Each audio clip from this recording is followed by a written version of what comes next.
Imagine a monster so terrifying that if you take just one look at it, you are driven instantly insane and forced to end your own life. You can't fight it. You can't run from it. You can only hide your eyes. This is the world of Bird Box. We meet Malorie, a mother preparing for a suicide mission, traveling down a raging river in a rowboat, blindfolded, with two nameless children called simply Boy and Girl. The story jumps back 5 years. Malorie is a pregnant artist who doesn't really want to be a mother.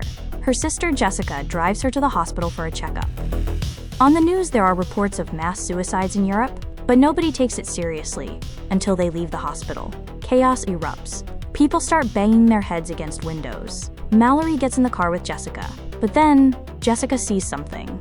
Her eyes turn glassy and sad. She crashes the car, steps out into traffic, and kills herself in front of Malorie.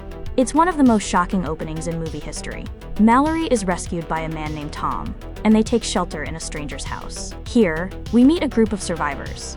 There is Douglas, played by John Malkovich, who is a jerk but surprisingly logical, and Olympia, a soft-hearted woman who is also pregnant. They figure out the rule quickly. Cover the windows. If you look outside, you die. They need food, so they attempt a terrifying drive to the supermarket in a car with blacked-out windows, using only the parking sensors to navigate. It's a claustrophobic nightmare, but they manage to get supplies and birds. They realize birds chirp when the creatures are near. The turning point comes when Olympia makes a stupid mistake. She lets a stranger named Gary into the house. Douglas warns them that Gary is, quote, crazy, but the group overrules him. Big mistake. Gary isn't normal. It turns out, some people, the mentally unstable, don't die when they see the creatures. Instead, they become disciples. They think the creatures are beautiful and want to force everyone else to look at them. Disaster strikes. Both Malorie and Olympia go into labor at the same time. While everyone is distracted, Gary reveals his true colors. He uncovers the windows. He forces Douglas and Olympia to look. They die instantly. Malorie barely manages to save the babies.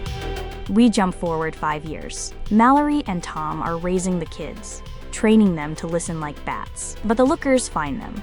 In a heartbreaking scene, Tom takes off his blindfold to shoot the attackers, sacrificing himself so Malorie and the kids can escape to the boat. Now we are back at the river. The journey is brutal. The creatures use psychological warfare, mimicking the voices of dead loved ones to tempt Malorie to take off the blindfold.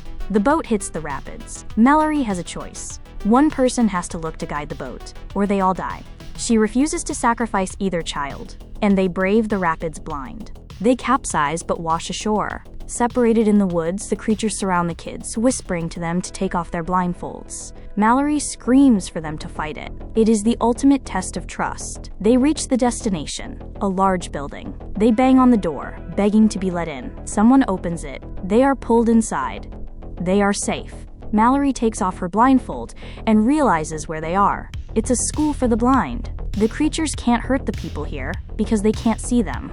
For the first time, Malorie gives the children names, Tom and Olympia. She releases the birds from their box, symbolizing that they are finally free. It's a movie about blind faith and the lengths a mother will go to survive. Thanks for watching the video. If you want to know the movie name, let me know in the comment. And don't forget to subscribe to MovieMini Q.